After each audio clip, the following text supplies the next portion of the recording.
Uy, dako-dako ra ba ni oo. Oh, salamat kayo Anchan. Magali kay ipablock na unta ta ka sa NTC.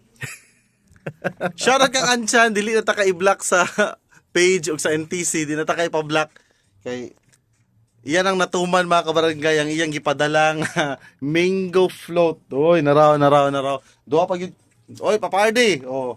May mga kutsara oh. Pila man yung kutsara? 2 4. Daghan doon nila. Ah, naraw. Uy, dako-dako ra ba ni oo. Oh, salamat kayo Anchan.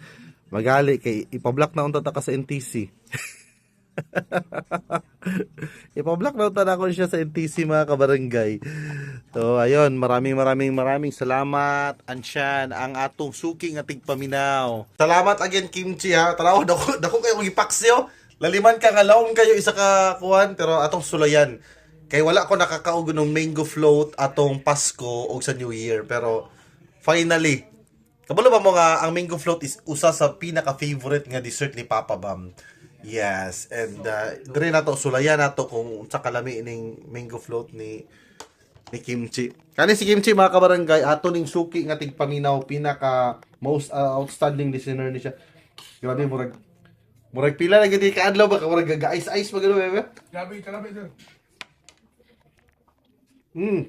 Wow. Tamis kay bay. Pero ako pag mo mango float ko mas ganahan kog dili kay tamis kay dili ko hinamis eh. Yuto ko.